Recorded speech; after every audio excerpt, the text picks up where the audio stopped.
Isang mapagpalang araw sa atin lahat mga idol. Maglilinis muna tayo bago tayo magpakain sa ating mga alaga. Lilinis muna tayo dito mga idol. Oh, may namisa dito ah. Wow, ang dami oh. Oh, check out ko lang yung mga naglilimlim sa mga banga natin kanina. Pagbalik ko meron siguro dito sa labas na misa to, dahil marami din naglilimlim at nangingitlog dito sa labas. Yan oh, dami oh. Yan. Pero paano natin huhulihin to? Wala yung nanay. Puro pakarako naman yan. Oh. Yan oh. Idol. Ang dami. Bagong alaga na naman. Sana makita natin yung magulang mga ito para siya din ang mag-alaga. Wala tayong wala tayong kulungan na paglagyan sa kanila. Meron pero dito sa mga andito sa labas lang na kulungan walang ilaw. Pag may ilaw sana, pwede natin alagaan ito na kahit wala yung inahin. Ayun yung mga kasamahan nila mga idol. Yan, huhulihin muna natin mga idol. Ba matapak-tapakan to pag nagpapakain tayo sa mga malalaki. Kawawa naman.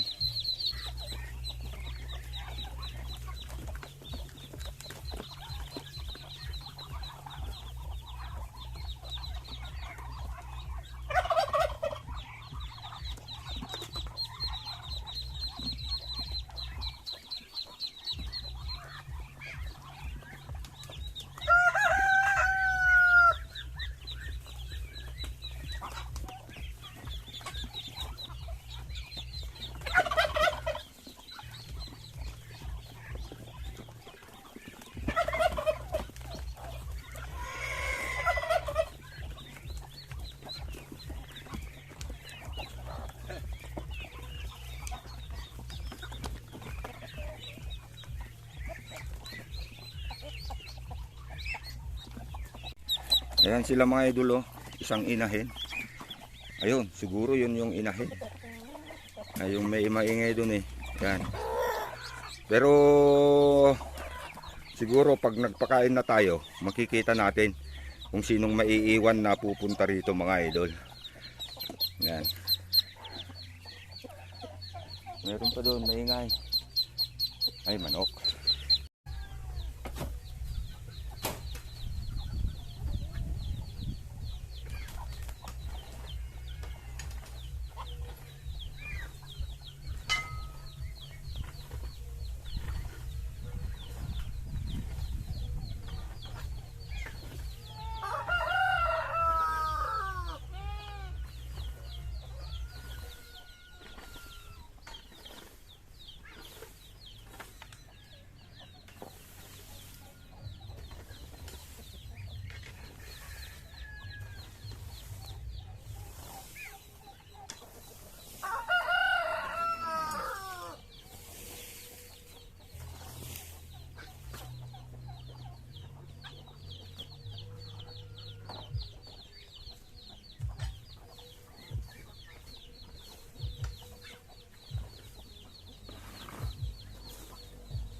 Ayan mga idol, pakainin na natin itong mga alaga natin para pag nakakain na, lalayo na yung iba, pupunta na sa bukid.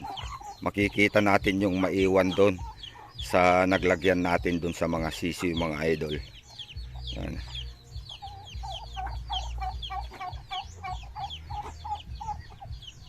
Andun naman yung mga naglilimlim sa banga.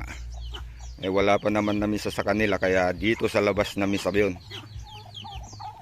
Dahil inililista ko naman yung araw ng paglilimlim ng mga yon para alam ko kung kailan ito mamimisa. 35 days mga idol bago mamisa yung itlog ng pato mga idol. Ayan, dami din tayong manok mga idol. Ayan, sisi ng manok mga yan, oh. Ayan.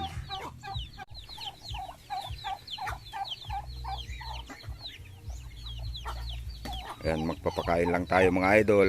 Saka tayo pupunta mamaya sa bukid dahil mag-aabono tayo at magpapatubig sa mga bago natin tanim na mais.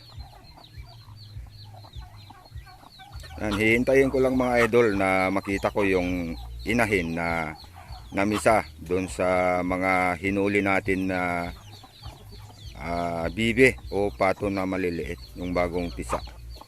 Ayan.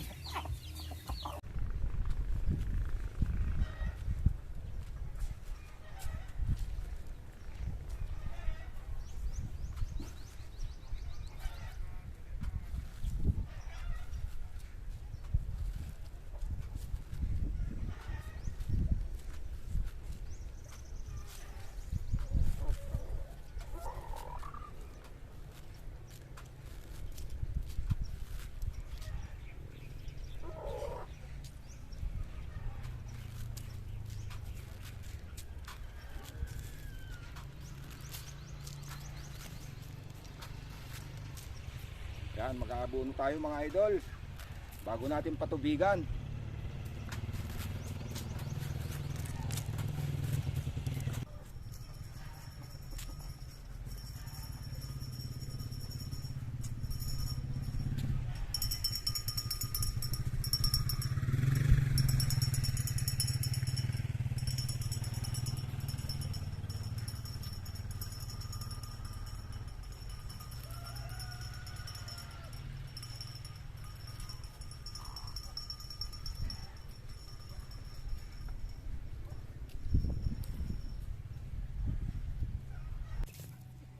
Ayan mga idol, habang nag-aabono tayo, isinasabay natin yung pagpapatubig natin mga idol. Ayan, malapit nang matapos itong isang to.